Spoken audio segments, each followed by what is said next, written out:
combate ao racismo e o discurso da cadeia. Desafios aos direitos humanos. Bom dia a todos os ouvintes da Rádio Noroeste FM. Na coluna de Direitos Humanos dessa semana, nós gostaríamos de dialogar sobre uma questão que não é nova, mas que, no nosso ponto de vista, merece uma permanente reflexão.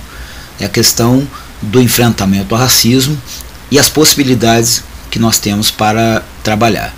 Recentemente, um caso que teve muita repercussão, inclusive nas redes sociais, uma médica branca, segundo a denúncia, teria perguntado a um menino, uma criança de 3 anos, se era filho de macaco ou de urubu. Sim, é essa a denúncia, e por mais que isso nos provoque náuseas, nojo, indignação, raiva, isso aconteceu e acontece com muitíssima frequência, e nós sabemos disso. A gente pode, muitas vezes, pessoas tentam minimizar, mas isso acontece ainda com muita frequência, lamentavelmente. Pois bem, isso aconteceu, inclusive em algumas dos espaços que nós temos em redes sociais, repercutimos essa denúncia. É muito grave.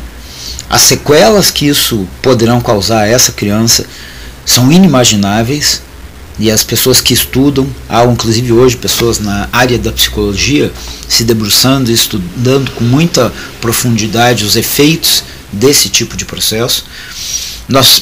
Talvez não seja nem possível alguma reparação efetiva sobre isso.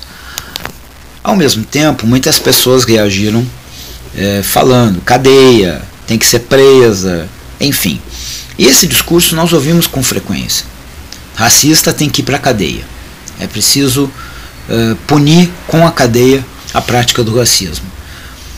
É compreensível que a indignação provoque essas afirmações, esses posicionamentos, mas é preciso pensar um pouco a esse respeito.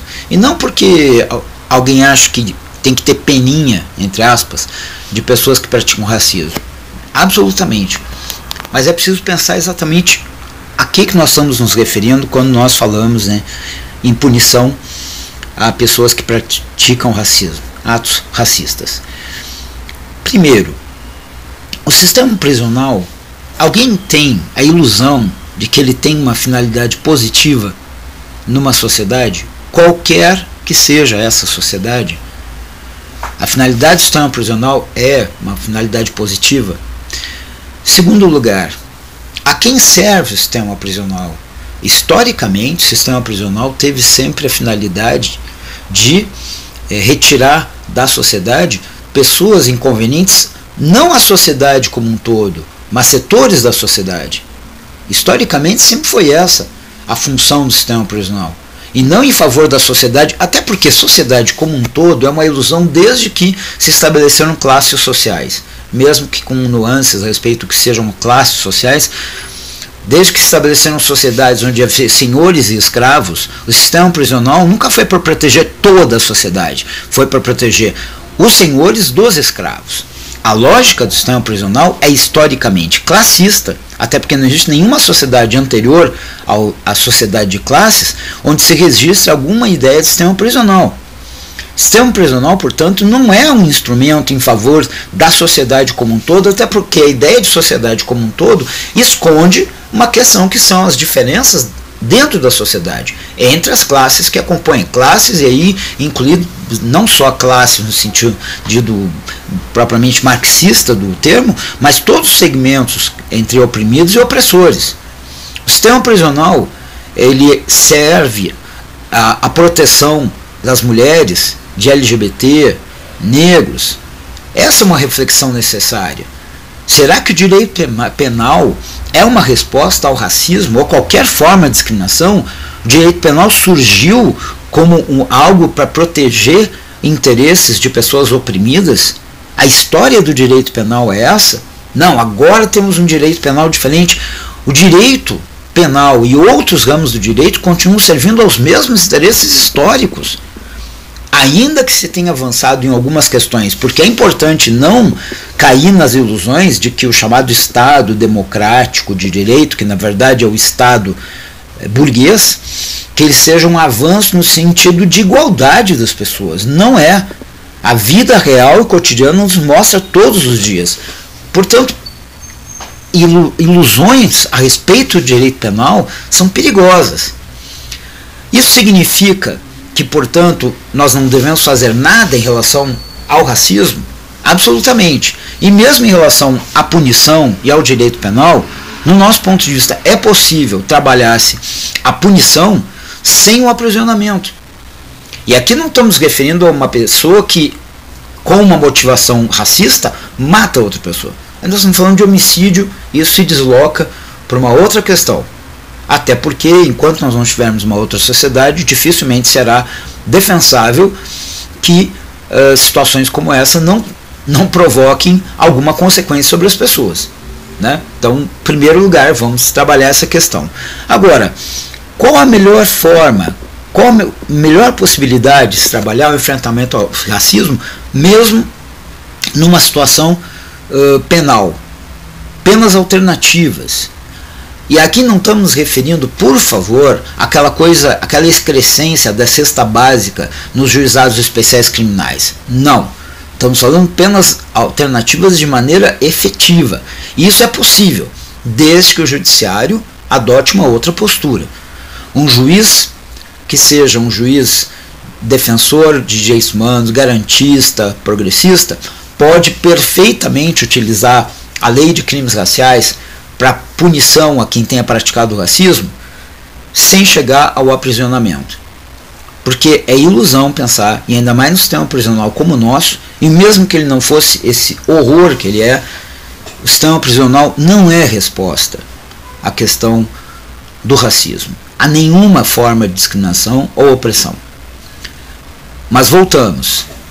Além de penas alternativas, da utilização menos nefasta do direito penal nos casos de racismo, não temos mais nada a fazer? Temos. E sobre isso é necessário aqui discutir muito seriamente uma questão: o papel da educação no combate ao racismo. Nós temos a Lei 10.639 de 2003, a primeira lei sancionada pelo então presidente Lula no seu primeiro mandato. A primeira. É só fazer as contas do tempo que já passou. Pois bem, essa lei estabelece, ela altera a Lei de Diretrizes e Bases da Educação, incluindo como tema obrigatório na educação o ensino da história da África e da cultura afro-brasileira, como uma maneira de se colocar uma outra perspectiva a uma educação que sempre apagou a cultura negra, a história do povo negro no Brasil.